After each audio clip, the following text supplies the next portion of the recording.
আপনি আমাদের সরকারি হরগঙ্গা কলেজের একজন প্রাক্তন শিক্ষক। এই বিদ্যাপীঠে অনেক বরেণ্য ব্যক্তিত্ব শিক্ষক হয়ে এসেছেন। কেউ কেউ শুধু শিক্ষক, আপনি শিক্ষকের বাইরেও একজন সংস্কৃতিসেবী, সংস্কৃতিজন, নাট্যাঙ্গনে ভূমিকা রাখা একজন ব্যক্তিত্ব, বাংলা একাডেমি পুরস্কার পাওয়া একজন অনুবাদক। আপনার সেই দিনের কিছু স্মৃতি যদি আমাদেরকে জানান। হ্যাঁ, আমি মুন্সিগঞ্জ হরগঙ্গা কলেজে ছিলাম খুব বেশি সময় না, বছর দুয়েক বোধ হয়। সময়টা ছিল ৮০-র দশকে, ৮৫ থেকে ৮৭ এরকম সময়ে। কিন্তু হরগঙ্গা কলেজের একটা বিশাল ঐতিহ্য আছে, এটা আমি অস্বীকার করতে পারবো না। কারণ আমার শিক্ষক সিরাজুল ইসলাম চৌধুরী এখানকার শিক্ষক ছিলেন। তার জীবনের প্রথম শিক্ষকতা শুরু ওখান থেকেই। সে অর্থে মুন্সিগঞ্জে হরগঙ্গা কলেজের একটা বিশাল স্মৃতি আমার ভেতরে কাজ করেছে। এর একটি অন্যতম বিষয়, শিক্ষকতার বিষয় ছাড়াও যে ঘটনাটি আমার প্রথম মনে পড়ছে সেটি হলো হরগঙ্গা কলেজের যে গ্রন্থাগার আছে, লাইব্রেরিতে, এখানে আমি যেতাম। এটা আমার স্বভাব, যেখানে যাই, যে শিক্ষা প্রতিষ্ঠানে যাই, সাধারণত কিছুটা সময় অন্তত গ্রন্থাগারে কাটায়।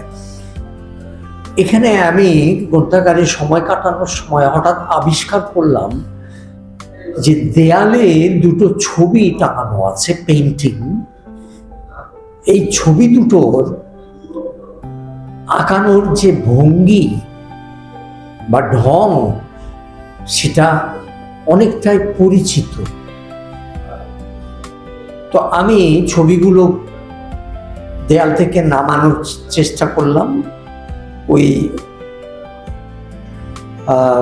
কলেজের অন্যান্য যারা কাজ করেন, যারা সাহায্যকারী, তাদেরকে দিয়ে। কারণ দেয়ালটা আসলে ড্যাম্প হয়ে গেছিল এবং ছবিটা কেমন জানি একটু বিবর্ণ হওয়ার মতো অবস্থা হয়ে গেছিল।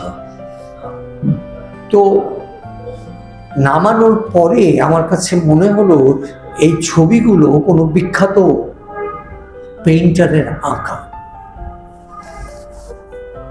তো বিষয়টা আপনারা সবাই জানেন হয়তো যে হরগঙ্গা কলেজ কিন্তু প্রতিষ্ঠিত হয়েছে ব্রিটিশ আমলে এবং এর একটা লম্বা ইতিহাসও আছে।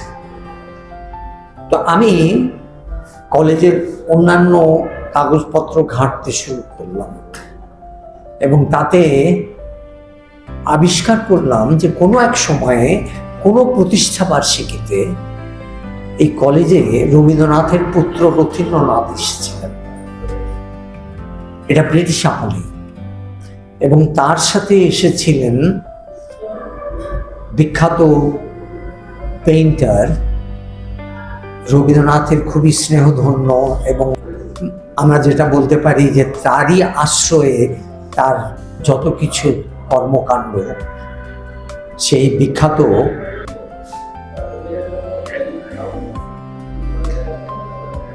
যামিনী রায়। রাইট, ঠিক আছে। সেই পেন্টিং দুটোর যে ভঙ্গি, তা অনেকটাই যামিনী রায়ের আঁকা ছবির মতোই লাগছিল। তখন আমি ওই কাগজপত্র উদ্ধার করে একটি পত্রিকা পেয়েছিলাম, ওই সময় বের করা হয়েছিল, রথীন্দ্রনাথ ঠাকুর এবং যামিনী রায় ওখানে আসার কারণে এই কলেজে। সেখানে দেখলাম যে এই উল্লেখটা আছে যে যামিনী রায় কলেজকে তার নিজের আঁকা দুটো পেন্টিং উপহার দিয়ে গেছে। তখন আমি মোটামুটি নিশ্চিন্ত হলাম যে এই পেন্টিং দুটোই হলো ওই পেন্টিং। আমি কলেজের অধ্যক্ষের অনুমতি নিয়ে পেন্টিং দুটো ঢাকায় নিয়ে আসি। নিয়ে এসে বিটিভির সাথে কথা বলি যে এমন একটি মূল্যবান জিনিস এভাবে নষ্ট হয়ে যাচ্ছে, এটাকে সংরক্ষণ করা প্রয়োজন। এবং বিটিভির একটি অনুষ্ঠানে ওই পেন্টিং দুটো দেখানো হয় এবং আমার কথাও প্রচার করা হয়। আমি পরে কলেজে পেন্টিং দুটো ফেরত দিই, কারণ মালিকানা তো আসলে কলেজেরই। পরবর্তীতে আমি ওখানে ওই অনুষ্ঠানে মোটামুটি এই বলেছিলাম যে এই পেন্টিং দুটি রক্ষা করার জন্য মিউজিয়ামে, বাংলাদেশ জাদুঘরের কিছু একটা করা উচিত। তো পরে দেখা গেল যে জাদুঘর থেকে উদ্যোগ নিয়ে ছবি দুটোকে জাদুঘরে স্থাপন করা হচ্ছে। এটি একটি বিশেষ ঘটনা, যার জন্য আমি আমার, যেটাকে আমি ইংরেজিতে বলতে পারি, সেন্স অফ বিলঙ্গিং, কারণ এরকম তো হতেই পারে যে মুন্সিগঞ্জ একটা মফস্বল শহর হিসাবে আমরা যারা ঢাকায় থাকি তাদের এক ধরনের একটা ধারণা থাকে যে ওগুলো মফস্বলের কলেজ, কিন্তু মুন্সিগঞ্জ হরগঙ্গা কলেজ মফস্বলের কলেজ হয়েও তার যে একটা বিশাল ঐতিহ্য আছে, এটা আমি তখন প্রথম উপলব্ধি করলাম। আমার এই কলেজে শিক্ষকতার অনেক স্মৃতি আছে, তার মধ্যে একটি স্মৃতি বলি যেটি সম্পূর্ণ অন্যদিকের কথা। এখানে আমি অনেক ভালো ছাত্রছাত্রী পেয়েছি, যাদের সাথে আমি ক্রিকেট খেলেছি। সামনে যে মাঠটা আছে এখানে আমি ক্রিকেট খেলেছি, কারণ আমি ছাত্রকাল থেকেই ক্রিকেটের প্রতি খুবই আগ্রহী ছিলাম। ঢাকা বিশ্ববিদ্যালয়ে পড়ার সময়ও ইংলিশ ডিপার্টমেন্টের একজন খেলোয়াড় হিসাবে সবসময়ই ঢাকা বিশ্ববিদ্যালয়ের ওই স্টেডিয়ামে খেলেছি, ফলে ওখানে ছাত্রদের সাথে মিশেছি, খেলেছি। কিন্তু এক সময়ে আমার একটু দুঃখ হয়েছে যখন দেখেছি যে এই কলেজে খুব নকল প্রবণতার একটা বিষয় তখন বেশ হয়েছিল সেই সময়ে, আমি যে দশকে কাজ করছি। যার জন্যে তদানীন্তন যিনি অধ্যক্ষ ছিলেন আমাকে সম্পূর্ণ ভার দিয়েছিলেন এই জিনিসটি কলেজ থেকে নির্মূল করার জন্য। আমি সেটাতে সচেষ্ট হয়েছিলাম, তাতে আমাকে অনেক কষ্ট, অনেক সতর্কতা রক্ষা করতে হয়েছে। কিন্তু একটা কথা না বলেই আমি পারবো না, সেটা হলো যে মুন্সিগঞ্জের যারা মুরব্বী মানুষ, যারা রাজনীতি করত, যারা শিল্প সাহিত্যের সাথে জড়িত ছিল, তারা আমার সাথে সম্পূর্ণ সহযোগিতা করেছিল সেই সময়, যার জন্য আমি এই কাজটি করতে ভীষণ সফল হচ্ছিলাম। এর জন্য শত্রু হয়েছিল, কিন্তু আমি লক্ষ্য করেছি ছাত্ররা কখনোই শত্রু হয় না। ছাত্ররা আসলে ভুল পথে পরিচালিত হয় বলেই অনেক সময় ভুল দিকে যায়। এটার জন্য দায়িত্ব কিন্তু আমাদের শিক্ষকদেরই বেশি। আমরা শিক্ষকরা অনেক সময় বুঝতে পারি না যে শিক্ষার্থীদেরকে কিভাবে পরিচালিত করব, কিভাবে তাদেরকে আমরা সহযোগিতা করব। এই জিনিসটা আমি তখনই সবচেয়ে সত্যিকার অর্থে বাস্তবভাবে উপলব্ধি করতে পেরেছি।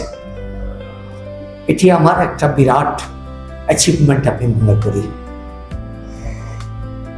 আমি ওইখানে থাকাকালে ওই কলেজের যে বার্ষিক একটি পত্রিকা বের হয়, সেটিরও সম্পাদনার কাজ করেছি, প্রকাশনার কাজ করেছি। ওখানকার যে ছাত্র সংসদের যে ইলেকশন, সেখানেও আমি কাজ করেছি, আমাকে দায়িত্ব দেওয়া হয়েছিল। আমি যেমন বলছি যে দুই মেরুতেই অভিজ্ঞতা আছে আমার, খারাপও আছে আবার ভালোও আছে। কিন্তু যে কোনো কাজেরই, বিশেষ করে যখনই কোনো ভোটাভুটির ব্যাপার হয় বা ইলেকশনের ব্যাপার হয়, এ ধরনের দুই মেরুর ঘটনা ঘটতেই পারে। কিন্তু আমি সেই আগের মতোই বলবো যে এর জন্য কোনো ক্রমেই শিক্ষার্থীরা দায়ী নয়। এর পেছনে অন্য সামাজিক, রাজনৈতিক এবং শিক্ষকদেরও কিছু ভুল ভ্রান্তি আছে, যার কারণে তারা অনেক সময় ভুল পথে চলে। কিন্তু তাদেরকে যদি বোঝানো যায়, তাদেরকে ঠিক নির্দেশনা দেওয়া যায়, তাহলে তারা ঠিকই সঠিক পথে চলার চেষ্টা করে এবং চলে। Thank you sir.